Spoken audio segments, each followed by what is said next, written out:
사도신경으로 신앙 고백 드림으로 새벽 예배 시작합니다. 전능하사 천지를 만드신 하나님 아버지를 내가 믿사오며 그 외아들 우리 주 예수 그리스도를 믿사오니 이는 성령으로 잉태하사 동정녀 마리아에게 나시고 본디오 빌라도에게 고난을 받으사 십자가에 못 박혀 죽으시고 장사한 지 사흘 만에 죽은 자 가운데서 다시 살아나시며 하늘에 오르사 전능하신 하나님 우편에 앉아 계시다가 저리로서 산자와 죽은 자를 심판하러 오시리라. 성령을 믿사오며 거룩한 공회와 성도가 서로 교통하는 것과 죄를 사하여 주시는 것과 몸이 다시 사는 것과 영원히 사는 것을 믿사옵나이다. 아멘. 이 아침에 우리에게 주시는 하나님의 말씀은 요한복음 7장 37절에서 52절 말씀까지, 요한복음 7장 37절에서 마지막 52절 말씀까지. 우리 말씀 찾으셨으면 한 목소리로 같이 읽습니다. 명절 끝날 곧 큰 날에 예수께서 서서 외쳐 이르시되 누구든지 목마르거든 내게로 와서 마시라. 나를 믿는 자는 성경의 이름과 같이 그 배에서 생수의 강이 흘러나오리라 하시니 이는 그를 믿는 자들이 받을 성령을 가리켜 말씀하신 것이라. 예수께서 아직 영광을 받지 않으셨으므로 성령이 아직 그들에게 계시지 아니하시더라. 이 말씀을 들은 무리 중에서 어떤 사람은 이 사람이 참으로 그 선지자라 하며 어떤 사람은 그리스도라 하며 어떤 이들은 그리스도가 어찌 갈릴리에서 나오겠느냐. 성경에 이르기를 그리스도는 다윗의 씨로 또 다윗이 살던 마을 베들레헴에서 나오리라 하지 아니하였느냐 하며 예수로 말미암아 무리 중에서 쟁론이 되니 그 중에는 그를 잡고자 하는 자들도 있으나 손을 대는 자가 없었더라. 아랫 사람들이 대제사장들과 바리새인들에게로 오니 그들이 묻되 어찌하여 잡아오지 아니하였느냐. 아랫 사람들이 대답하되 그 사람이 말하는 것처럼 말한 사람은 이때까지 없었나이다 하니 바리새인들이 대답하되 너희도 미혹되었느냐. 당국자들이나 바리새인 중에 그를 믿는 자가 있느냐. 율법을 알지 못하는 이 무리는 저주를 받은 자도로다. 그 중에 한 사람 곧 전에 예수께 왔던 니고데모가 그들에게 말하되 우리 율법은 사람의 말을 듣고 그 행한 것을 알기 전에 심판하느냐. 그들이 대답하여 이르되 너도 갈릴리에서 왔느냐. 찾아보라. 갈릴리에서는 선지자가 나지 못하느니라 하였더라. 아멘. 오늘은 함께 읽으신 요한복음 7장 37절에서 52절 말씀을 중심으로 생수의 강이라는 제목의 말씀으로 잠시 은혜를 나누겠습니다. 유대의 큰 명절인 초막절은 이스라엘 백성들이 출애굽해서 광야에서 초막 혹은 장막에서 지냈던 그 광야 생활을 기억하며 지내는 절기입니다. 그래서 이때를 초막절 또는 장막절이라고 부르기도 했고, 수확한 열매를 창고에 저장하는 절기이기 때문에 수장절이라고 부르기도 했습니다. 그리고 이 절기는 오늘 우리로 치면 9월에서 10월경에 8일 동안 이 절기를 지켰습니다. 오늘 예수님께서는 이 초막절 절기 가운데 예루살렘에 계셨습니다. 그리고 이 절기의 마지막 날에 주님은 이렇게 선포하십니다. 37절 말씀에 명절 끝날 곧 큰 날에 예수께서 서서 외쳐 이르시되 누구든지 목마르거든 내게로 와서 마시라. 예수님은 사마리아 여인을 만났을 때에도 생수에 관한 말씀을 하셨습니다. 이때 말씀하신 물은 예수님이 주시는 영생하도록 솟아나는 샘물에 대한 말씀이었습니다. 그런데 오늘 본문에서도 다시 예수님은 생수에 관해 말씀을 하십니다. 이 물은 사실 초막절 절기와 깊은 연관이 있습니다. 유대인들은 초막절 절기에 매일 실로암 연못에서 물을 길어다가 성전 문에 와서 그 물을 붓는 행사를 했습니다. 이렇게 하는 이유는 그들의 조상들이 광야에 있을 때 반석에서 물이 솟아났던 그 기적을 기념하는 뜻에서 그렇게 했습니다. 예수님은 바로 이러한 초막절 행사와 관련해서 그것에 대한 영적인 의미에 대해서 말씀하고 계신 겁니다. 그래서 누구든지 목마르거든 내게로 와서 마시라라고 말씀하십니다. 여기서 누구든지라고 하는 이 말씀은 모든 사람들을 향한 주님의 초대입니다. 주님은 어느 누구를 막론하고 다 주께로 나오기를 원하십니다. 그런데 이 주님의 초대에 응한 사람은 누구입니까? 바로 목마른 사람들입니다. 목마름, 갈증, 갈망, 이건 우리가 주님을 찾게 되는 근거가 됩니다. 그래서 주님은 심령이 가난한 자는 복이 있다라고 말씀하신 겁니다. 그런데 특별히 누가복음에서는 가난한 자는 복이 있다 이렇게 말씀하셨습니다. 그리고 마태복음 19장에서는 낙타가 바늘귀로 들어가는 것이 부자가 하나님 나라에 들어가는 것보다 쉬우리라 그렇게 말씀하십니다. 그러므로 오늘 우리가 우리의 삶에서 가난함으로 대변되는 우리의 부족함 혹은 결핍, 나아가 우리의 고난과 고통을 하나님의 경륜과 계획 속에서 바라볼 수 있어야 합니다.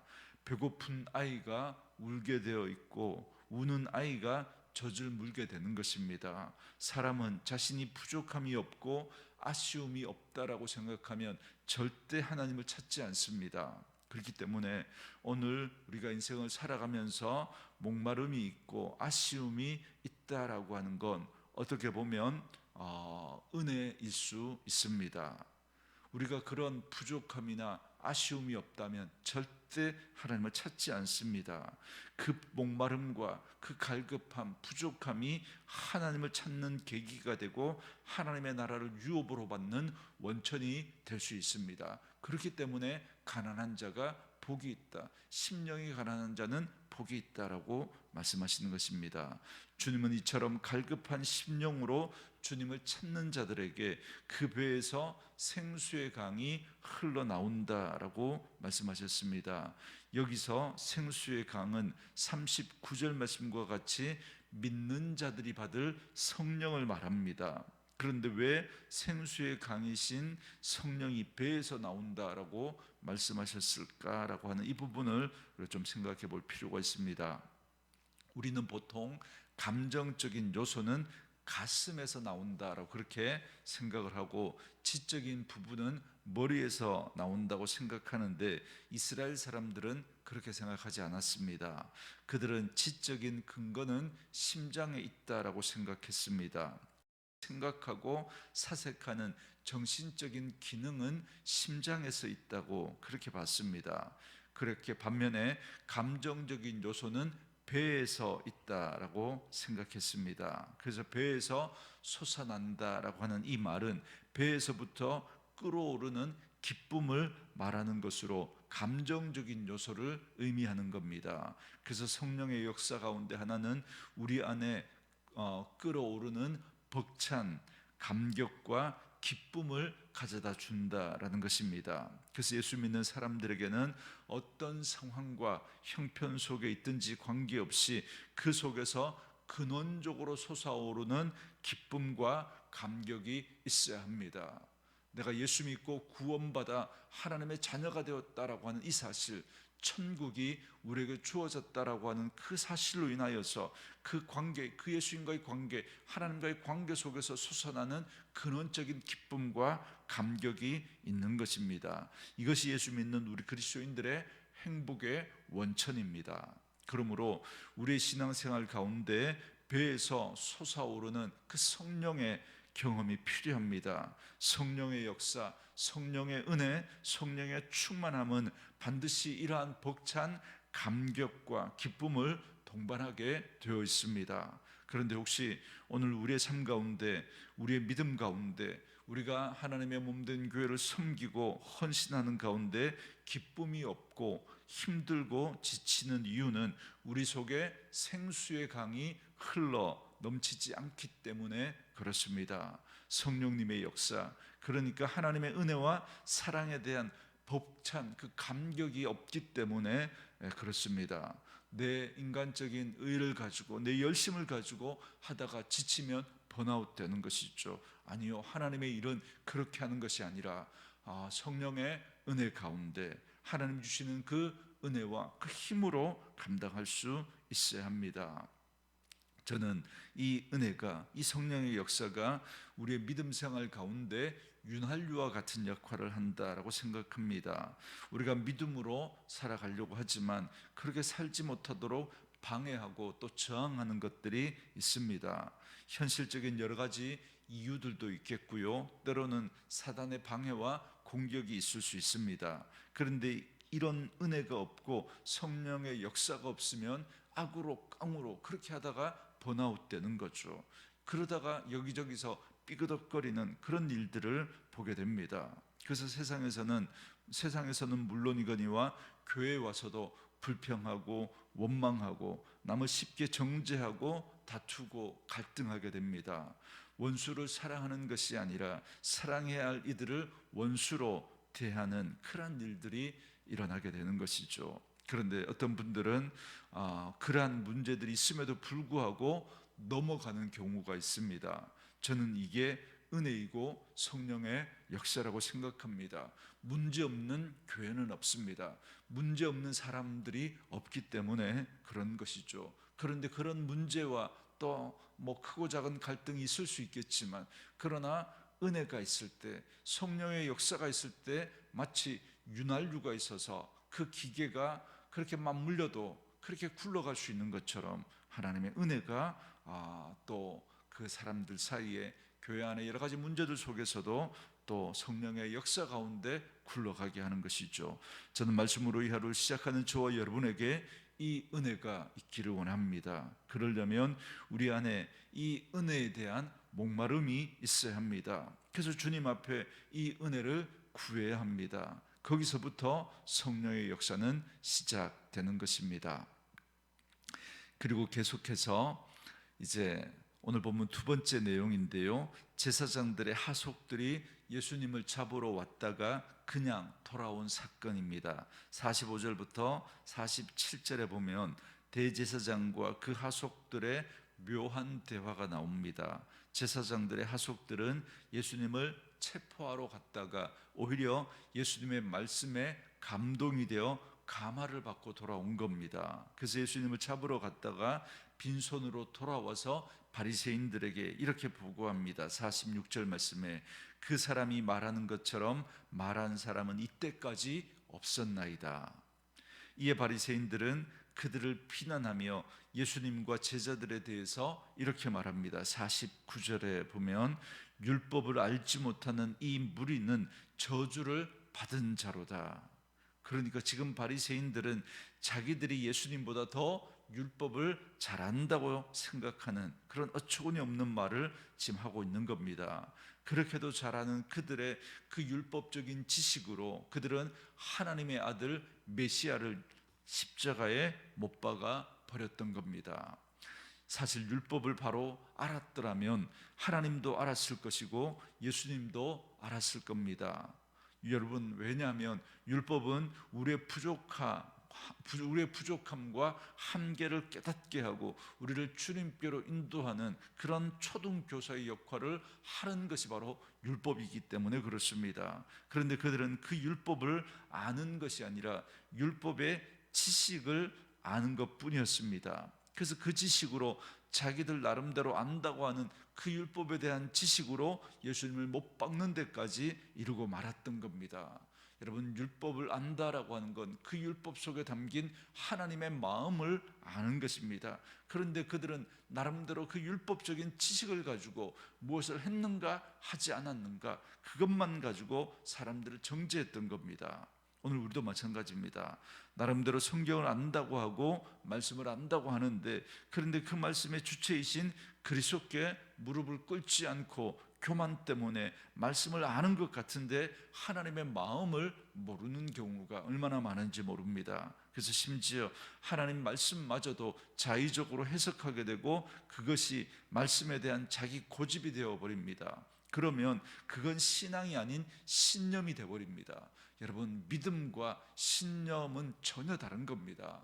믿음은 제가 늘 정의해 드린 것처럼 내 생각을 끄집어내고 하나님의 생각을 집어넣는 겁니다. 그런데 신념은, 내가 믿는 그 신념은 어떤 것이 내게 들려와도 이걸 버리지 않습니다.